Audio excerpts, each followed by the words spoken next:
Oh, hey, what's up? Oh, hey, I almost forgot my hat. First of all, it's OC Motor with Chris Got Games at you with another one. And today, we're gonna be talking about something a little weird on the channel. So I'm sure you're familiar with flat screen TVs, right, Kofa? Yeah, I got one. Have you ever heard of Panasonic before?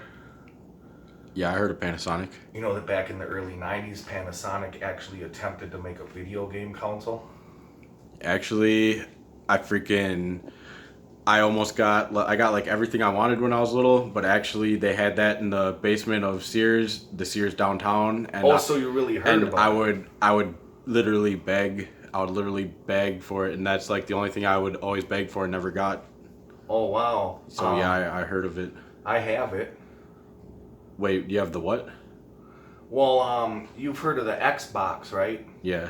And you've heard of box TVs, and you've heard of different boxes, right? I got a box over here. I can show you what's in it if you want me to.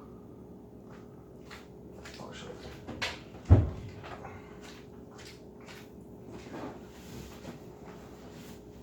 Right here, this is a rectangular business cardboard box.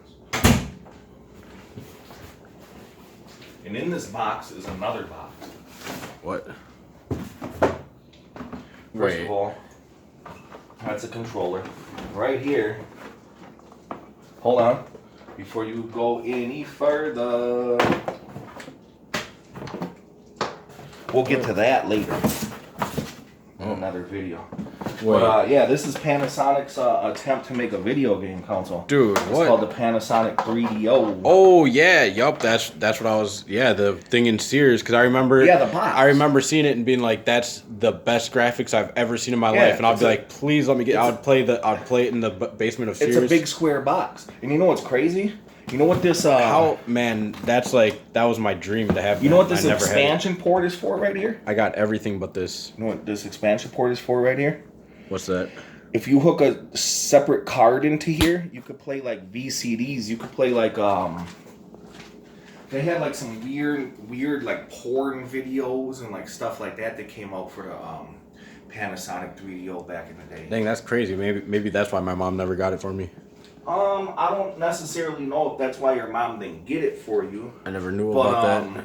You know, it had some games that you couldn't get on other consoles, but it also had its own library of games that you could get on other consoles too. Came out in 1993, so like before the Sega Saturn, before the PlayStation, before the N64. But like you said about the graphics, like this was ahead of its time in technology at that time. That controller's in the way though to even see it. Oh yeah, on the top it says Panasonic r.e.a.l 3DO interactive multiplayer. Dude, I bet so many people begged their parents for this like me and never got it. Well, what sucked about this system is because it's super rare, this power cord is unattachable from the system.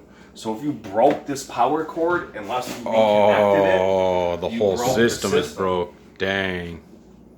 So it was up to certain people to keep it or not. And do you notice one unique thing about the front of that console? What's that? You notice one unique thing about the front of that console? Yeah, it just got a CD jack like a freaking instead of a cartridge. It has a CD tray that comes out actually like a computer CD tray. It's not flip top. So this is kind of like an original Xbox style like CD tray. And this is like way before And it Xbox. also has one control port. Did you notice that? It only has one. Dang, so you can't even play 2-player. Yeah, you can. You plug the second controller into here. Wow, that probably caused some like fights or something. I don't know what that would cause. What the heck? That's just weird. Nope. That's just weird. But this controller was also one of the first controllers to have an actual headphone jack. Dude, they were on the back of it. Was this made by aliens? Were they in the future? It was made by Panasonic. Was Panasonic living in the future? Were they studying Nikola Tesla and they saw the future and they saw Xbox and they said, let's try to make that right now? Pretty much. That's why it's like, you know, exclusive. But guess what's crazy about the Panasonic 3DO? What's that?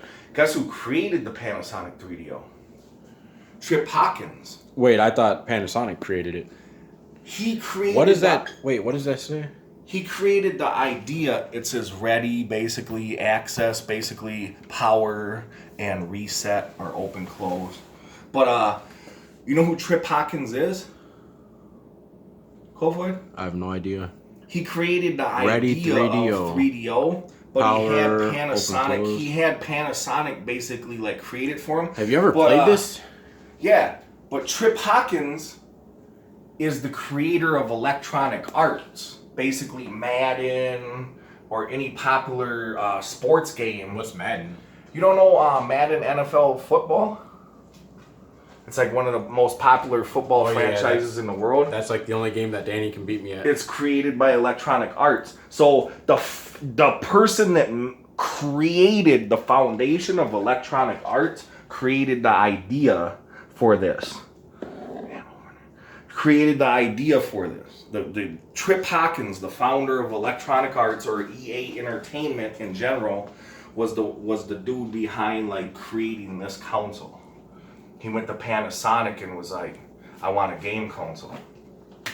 And then, you know, shortly after that, the thing was, man, is that the Panasonic was, you know, like $700 upon its launch, you know. And because it was $700 upon its launch. What's up with this controller? Nobody wanted to buy it. What do you mean, what's up with it? It looks awesome. I don't think I should. It kind of looks a little bit like an N64 or a Super Nintendo controller. Wait, play and it's like got like a start like VHS type. Yeah, buttons. because like I said, this is kind of like a VHS player. It actually had VCD videos that you could like play on this. So this was like the first system, I think, if I'm not mistaken, that had the capability of like actually playing video off of a CD before like DVDs were like actually created and whatnot. Yeah. You know? So it had some very like exclusive videos. You can look it up, like Panasonic 3DO VCDs, and there's some of the VCDs go for like thousands of dollars. There's like this porn one where there's like people stripping and stuff in it. No joke, dude. Like, that's no crazy. Joke. There's like, and I think the unit that attaches to this, just the plate. Wait, why did they VCDs, make porn on that? They were like, I know the future. Beats me. Video games and we're porn. Gonna make this a multimedia entertainment system, I guess they said. Like they got like a 3D atlas where you can explore like places around the world and like 3D. Before Google Earth and Google Maps was like really a thing. Yeah, that's But crazy. the only reason is that it was $700 and it oh, so that's why I never got it. And it came out before, like right on the brink of like the Saturn, the PlayStation, and like all of that, and like the N64. So yeah, see, even though this was more technologically advanced at the time, people just kind of were like, I'd rather spend $200, $300 for a PlayStation than buy this thing. Yeah, see, I had PlayStation, I had N64, I had NES, Super Nintendo. Yeah, because you gotta understand at that point, not only was PlayStation, but Panasonic was also a brand new company trying to come into the video game market. So that probably confused a lot of people too. Like, what? Like, you know, what is this? Like, we already have Nintendo, we already have Sega. Now we got this new inbred Sony, and now we got this Panasonic. But you said, have I played this before, right? Yeah. Remember in my video I did the other night at my friend's house, I talked about that video was awesome. I talked about Gex and Doom on the Panasonic 3DO. Yep. Yeah, so yeah, those are two of the best games on this console. So it did have a decent third-party lineup, and it also had some games that went to other video game consoles eventually once it failed, unfortunately. But this was like, well, it's because nobody could afford $700. That's well, you know why it was. I always wondered why I never. You know why it was $700? I'm like, how could I beg like this? And you know why it was $700? Because they tried to make it from the future. Yep, because there was a secret to the Panasonic 3DO that nobody knows. This was gonna be the only system that was gonna be like a computer where it was upgradable. So like, when the next generation of console came out, you didn't have to buy a new video game console. All you had to buy was a CPU, a graphics chip, a RAM chip, and it would update the console to like the next generation. So for like $100, you basically get like a kit that would put a better graphics card, more memory, and like bigger hard drive into this thing, and it would just upgrade it. So they were basically talking to those aliens. Yeah. And so yeah, that's why it was so much money. But unfortunately, they did it in a time where, you know, 1993 was not a good time to really do that. You know, if they would have waited till like 95 or something and released that alongside the PlayStation and had the technology a little bit better, or a couple years later. So you think they did ayahuasca and they were talking to them aliens? Well, you gotta understand, before Windows 95, Windows operating systems weren't really that complex, and this came out in 1993. So the PS1 was running off of Windows 95. Wait, how do you even have all this stuff? How do you have everything? I got this at Mr. Zero's. What's that? Lexington. He's like a retro video game / record / CD / wrestling just store in general. And I walked in there one day and I said, because I have another 3DO, but it's not the Panasonic 3DO. We'll get to that at a later date. Wait, what do you mean another 3DO that's not the Panasonic 3DO? What does that Another mean? company made the 3DO before the 3DO was dead. They licensed the rights out and just said, take our dying product and make the last couple. And you have that too? Yeah. What the heck? I never even heard of that. But I always wanted this version. And I always see it on eBay going for crazy amounts of prices. Man, I want to play that because I always wanted that. I saw it at this dude's game store and I saw the price and I was like, that might be like about $80 under what it goes for on eBay. Still kind of close to eBay, but I was like, because you're here and because you're cool and because I see this with my own eyes in the wild and I don't have to worry about if somebody broke this and I'm gonna get it on eBay for set amount of dollars and it's gonna come shipped to me and be broken. I just decided to get it. Like I spent a paycheck once on this, like just fuck it, like I'm getting it. And yeah, that's how I got the 3DO, man. And I guess that covers what Panasonic attempted to do. They still make VCRs, they still make DVD players, they still make Blu-ray players, they still make TVs, they still make audio equipment, they still make a lot of stuff, but unfortunately, this was their failed attempt at actually making a video game console.